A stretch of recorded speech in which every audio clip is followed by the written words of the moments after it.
আচ্ছা, তো এখানে প্রথম প্রশ্নের অ্যান্সারটা হলো আমি একটু আগে বলছি যে কোনো বাক্যে wish fancy it is time high time right time proper time থাকলে ভার্ব টু হবে। ভার্ব টু, ভার্ব টু মানে ভার্বের সাথে আইএনজি যোগ না, ভার্ব টু এটা মুখস্থ করতে হবে আমাদের। হ্যাঁ, আইএনজি তো সবাই দেখে চিনতে পারে, তাই না? মহিলাদের মাথায় চুল লম্বা হয়, এখন এই চুল লম্বাকে চুল কি জিনিস আর লম্বা কি জিনিস এ যদি আবার ব্যাখ্যা দেওয়া লাগে মুখস্থ করা লাগে না, এখানে আমাদের ওরকমটা না। তাহলে এখানে ভার্বের টু, সিং এর 2 নম্বর হলো স্যাং, SANG স্যাং, অ্যান্সারটা হলো স্যাং। আর এখন যে নিয়মটা করা যাচ্ছে আফটার আর বিফোর, আফটার আর বিফোর এটা মাথায় রাখতে হবে। বিফোর, বিফোর মানে পূর্বে, বিফোর মানে পূর্বে, পূর্বে বা আগে, পূর্বে বা আগে। আর আফটার, আফটার মানে পরে, আফটার মানে পরে, বিফোর মানে পূর্বে বা আগে, আর আফটার মানে পরে। এই একটা জিনিস মাথায় রাখতে হবে যে বিফোর মানে যখন পূর্বে বা আগে, তাহলে এর আগের অংশে হ্যাড প্লাস ভিতরি, হ্যাড প্লাস ভিতরি মুখস্থ করতে হবে। এখানে কিন্তু হ্যাড প্লাস ভিতরিটা আমাদের ঝামেলা করবে।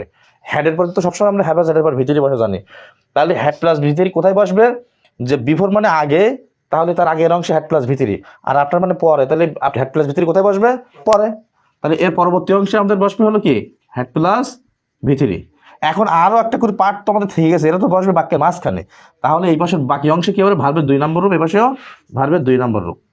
ক্লিয়ার বিষয়টা? এটা যেন জড়ায় না যায়, শুধু রাখতে মূলত নিয়মটা হলো হ্যাড প্লাস V3, এটা হলো পাস্ট পারফেক্ট টেন্সের গঠন। পাস্ট পারফেক্ট টেন্স থেকে এই প্রশ্নটা আমাদের আসে। পাস্ট পারফেক্ট টেন্সে কি হয়?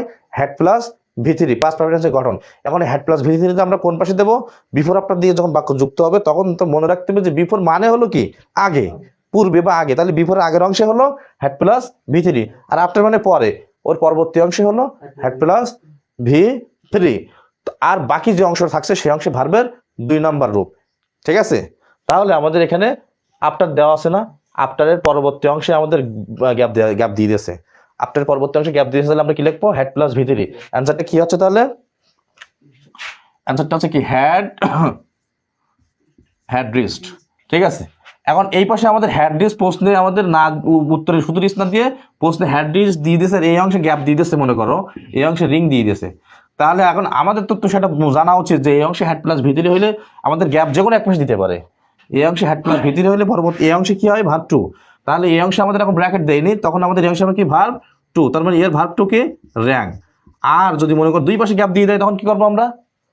তো আমরা তো জানি যে দুই পাশে কি হয়, এক পাশে ভার্ব টু হবে আর এক পাশে হবে কি হ্যাড প্লাস ভিতরি। এখন কোন পাশে হ্যাড প্লাস ভিতরি আর কোন পাশে ভার্ব টু এটা জানার বিষয়টা হলো দেখতে হবে প্রশ্নে কি দেওয়া আছে, আফটার না বিফোর। বিফোর মানে কি আগে, তাহলে আগের অংশে হ্যাড প্লাস ভিতরি, আফটার মানে পরে, তাহলে পরবর্তী অংশে ভার্ব প্লাস মানে কি হ্যাড প্লাস ভিতরি। এটা বুঝেছি আমরা সবাই? ক্লিয়ার? ক্লিয়ার?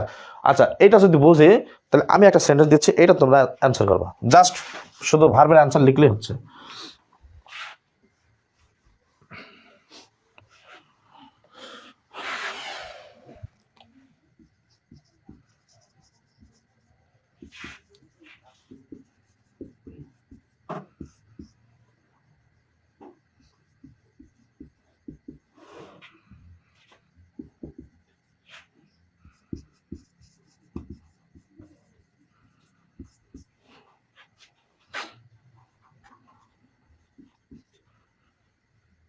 এই প্রশ্নের অ্যান্সারটা একটু তোমরা কমেন্ট বক্সে দাও দেখি।